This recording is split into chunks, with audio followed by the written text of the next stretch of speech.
ኢትዮጵያን እንደዛ ያደረገው ሸዋ ሰሜንና ምስራቅ ሸዋ ይያለ አንድ እኮ ነው።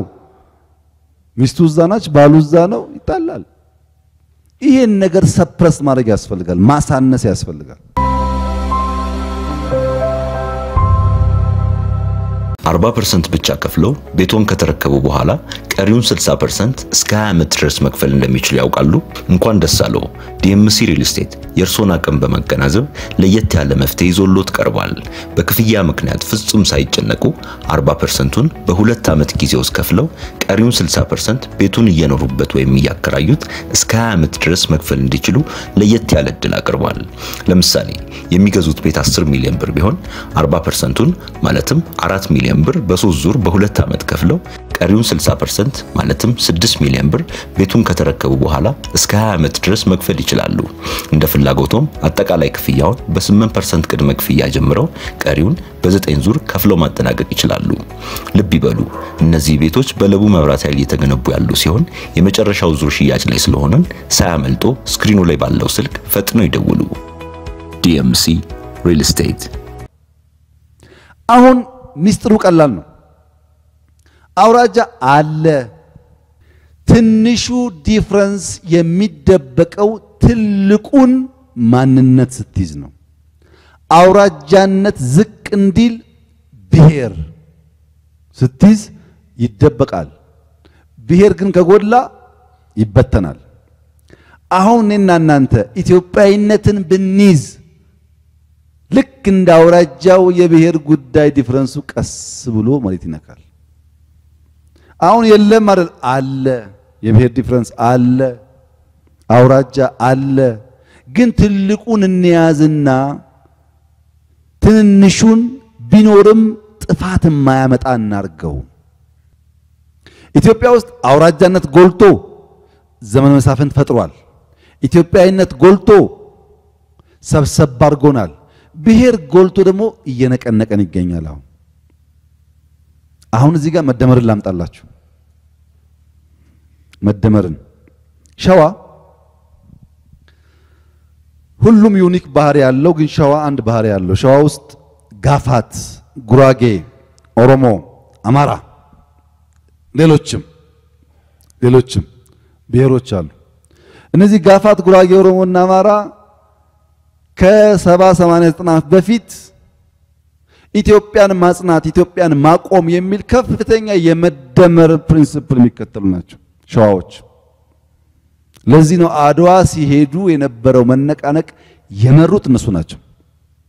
እዛ ውስጥ ኦሮሞ አለ፣ እዛ ውስጥ አማራ አለ፣ ጉራጌ አለ፣ ጋፋት አለ። ዘር አይደለም ጉዳዩ፣ አርበኝነት ስለሆነ አሁን ኢማጂን ተደምሮ ኢትዮጵያን እንደዛ ያደረገው ሸዋ ሰሜንና ምስራቅ ሸዋ ይያለ አንድ እኮ ነው። ሚስቱ እዛ ናች፣ ባሉ እዛ ነው፣ ይጣላል።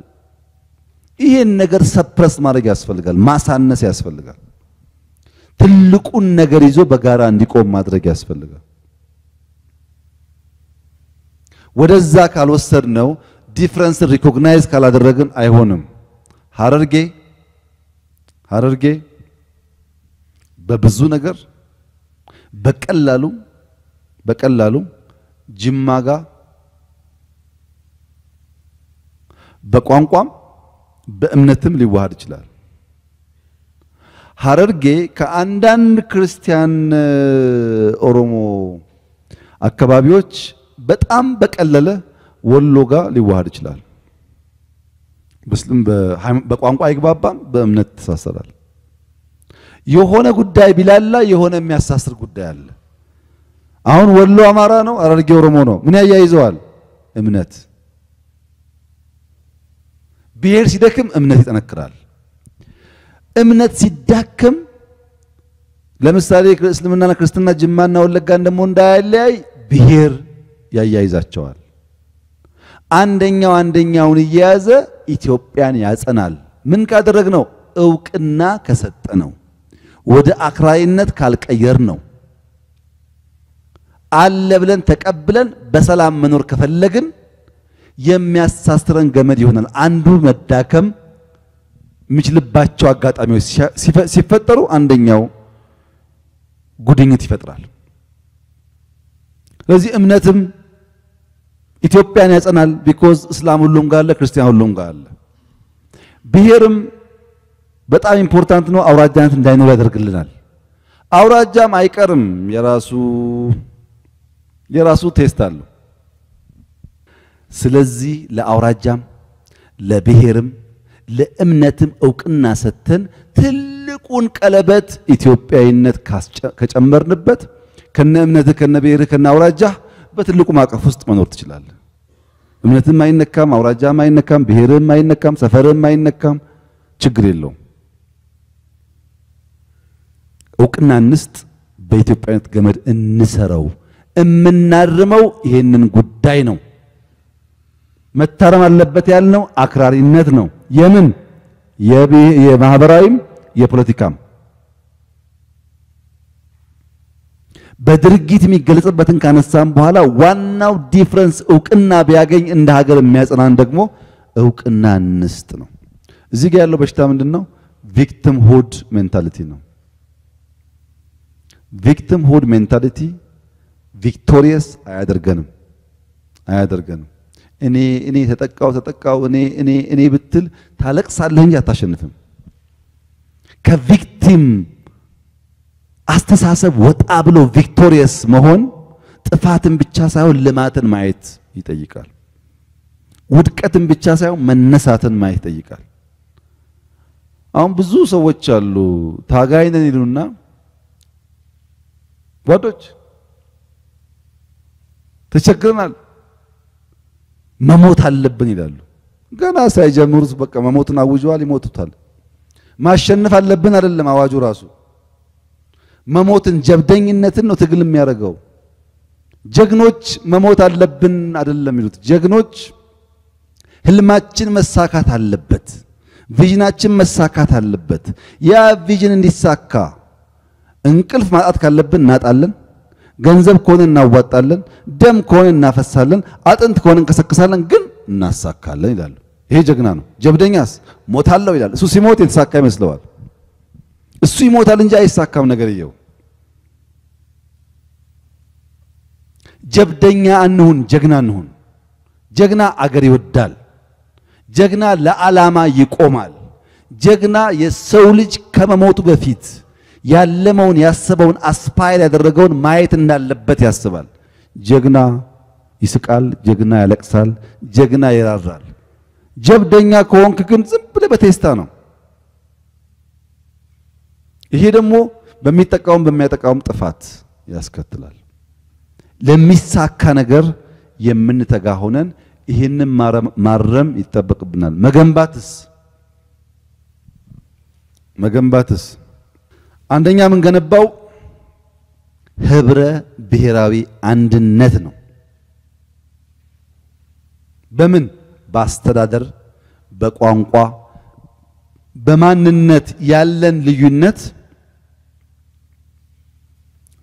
በአንድ መኖር እንደሚችል መገንባት አለብን በብሔር መለያየት በቋንቋ መለያየት በመልክ መለያየት ችግር የለውም የጋራ የሆነ ቫልዩስ የጋራ የሆነ አውድ ከፈጠር መኖር እንችላለን ሁለተኛው የወንድማማችነት እሴትን ማጽናት ለምሳሌ ሙስሊምና ክርስቲያን ሁለቱም 1000 ዓመት በላይ በጋራ ኖረዋል ኢትዮጵያ ውስጥ በጋራ የኖሩት ሙስሊም ቤተክርስቲያን እየሰራ ክርስቲያን መስጂድ እየሰራ አንዱ አንዱን እየቀበረ አንዱ አንዱን እየረዳ አንዱ አንዱን እያስተማረ ተጋግዘው የኖሩት መቼም ያ ወንድማማችነት ስለሚሻል ኖረን ስላየነው ቲዮሪ አይደለም ልምድ የኛ የግል ታሪካችን ስለሆነ እሱ እንዲጠናከር እንገነባለን ሶስተኛው የሲቪክ ባህል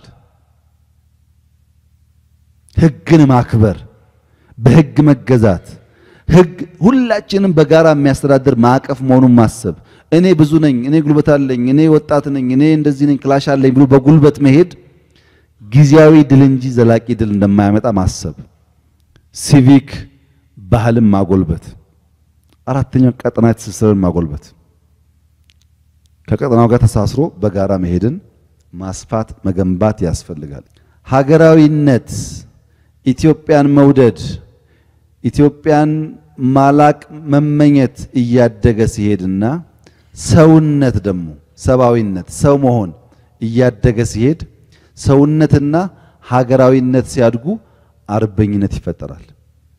እንደ ሰው ከማንም እህትና ወንድም ጋር መኖር አይቸገርም።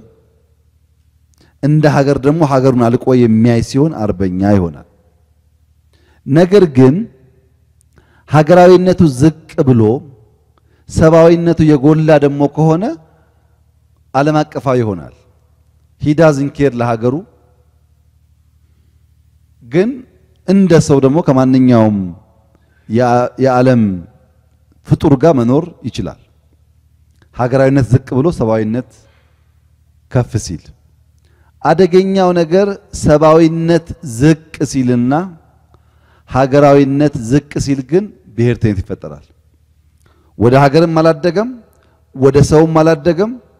ሰው ማለት የሱ ብሔር ነው፣ ሀገር ማለት የሱ ብሔር ነው።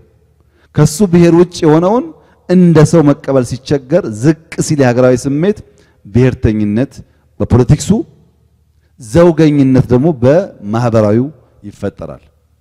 አሁን እኛ ብሔርተኛ አትሁኑ ስንል ያንተን ዘር ያንተን ማንነት ያንተን የመጣህበትን ቋንቋ ባህል ጥላ አይደለም። እውቅና ያስፈልገዋል፣ ክብር ያስፈልገዋል። ማንነቱ መታወቅ አለበት። የብዙዎች የትግል ውጤት ነው።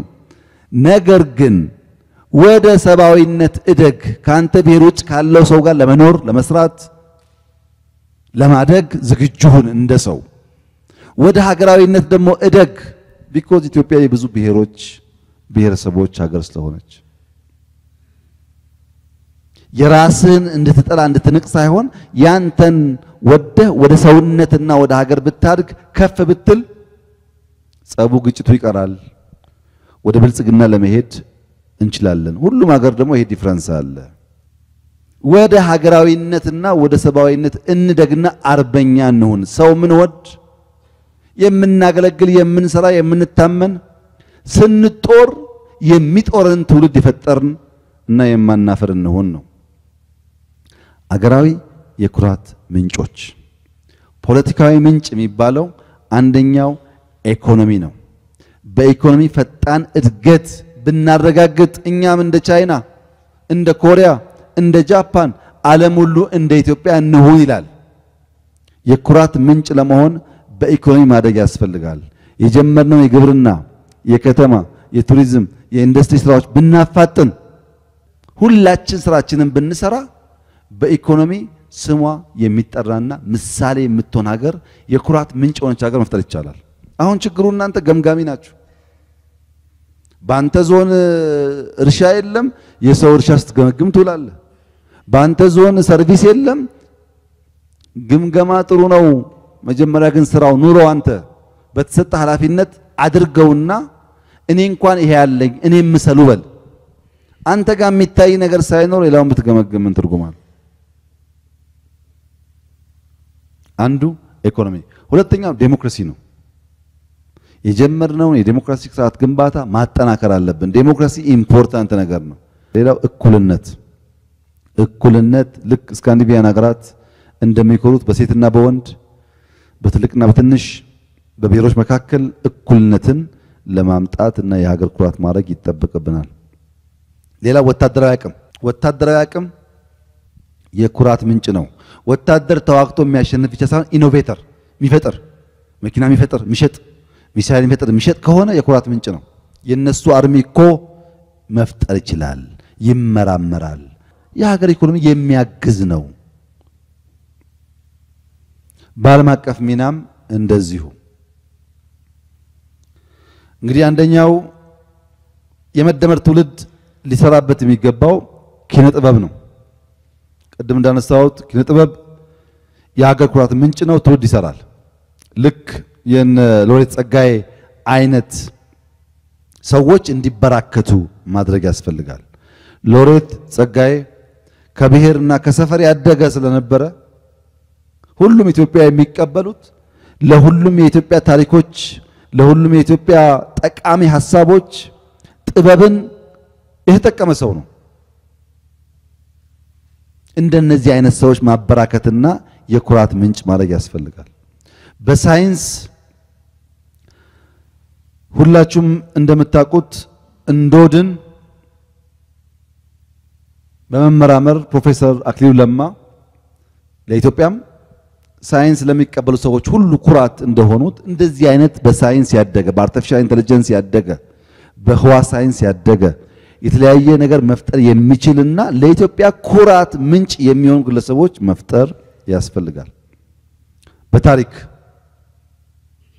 እኛ በታሪክ እንጣላለን። አክሱም ብዙ ዶክመንቶች አይቻለሁ። ምንም ዶክመንት ባላይም ግን አክሱም የሁላችን አባቶች የሥራ ውጤት ነው። ህዳሴ የኢትዮጵያ ሁሉ ገንዘብ ዕውቀት የተሰብስበው የሄደበት ፕራዮሪቲ ስለሆነ ዛሬ ሁሉም ሰው አለበት። የሞተም አለ፣ የቆሰለም አለ፣ ሁሉም አለ። የቤኒሻንጉሉም ነው፣ የትግራዩም ነው፣ የአፋሩም ነው። አንድ ሲግኒፊካንትሊ ለታሪክ የሚቆይ ስራ በአንድ ሰፈር ሰው ብቻ ሊሰራ አይችልም። የዛ ሀገረ መንግስት አለ ሚሊዮን ጭንቅላትና ገንዘብ ሰብስቦ ነው የሚሰራው። አክሱም አሁን አክሱም ከተማ ስለሚገኝ ላሊበላ ስለሚገኝ ሐረርግም በሐረር ስለሚገኝ ሶፍመር ባሌ ስለሚገኝ የኔ አይደለም ብላ አትጨነቅ። የአባቶችህ የላብና የደም ስራ ውጤት ነው። ህዳሴም ነገ ለሁሉም ኢትዮጵያዊ እንደሚሆነው ታሪክ ላይ ከምንጣላው በላይ የሚያቀራርብ በጣም ብዙ ነገር ስላለ እሱ ለድዌል እናርግ። ስፖርት አበበ ቢቂላ የኩራት ምንጭ ነው። ኃይሌ የኩራት ምንጭ ነው። ጥሩነሽ የኩራት ምንጭ ናት። ደራርቱ የኩራት ምንጭ ናት። ሌሎቹ አትሌቶች እነዚህ ናቸው። ወርቅነሽ የኩራት ምንጭ ናት። እነዚህን የኩራት ምንጮች ማበራከት ያስፈልጋል። ከዓለም አቀፍ ሚና አንጻር ኤዩን ፈጠርን። እኛ ተከስተን አናቅም። የሊግ ኦፍ ኔሽን የመጀመሪያው አባል ነን። ያኮራል። አባቶቻችን ደክመው ለፍተው የሰሩ ስራ ነው፣ እንኮራበታለን። እሱም በማናናቅ ጊዜ አናጠፋም።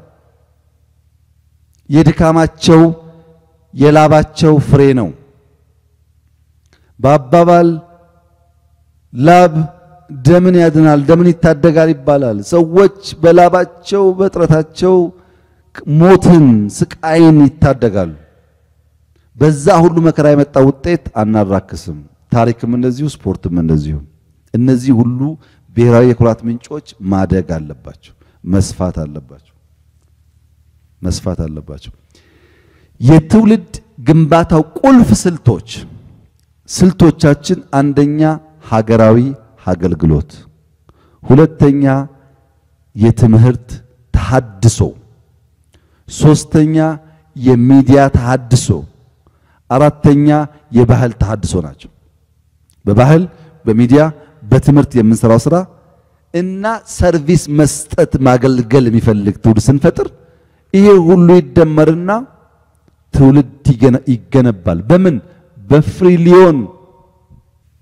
ፍሪሊዮን በጣም ኢምፖርታንት ነገር ካለህ ዕውቀት፣ ካለህ ሐሳብ፣ ካለህ ነገር ማካፈል፣ ካለህ ነገር ሼር ማድረግ መለማመድ። እነዚህ አራት ጉዳዮች ናቸው የትውልድ የግንባታ ቁልፍ ስልቶች። አገራዊ አገልግሎት 3 ብራንቾች አሉት። አንደኛው ብሔራዊ አገልግሎት፣ ሁለተኛው በጎ ፈቃደኝነት፣ ሶስተኛው ማህበራዊ ኃላፊነት።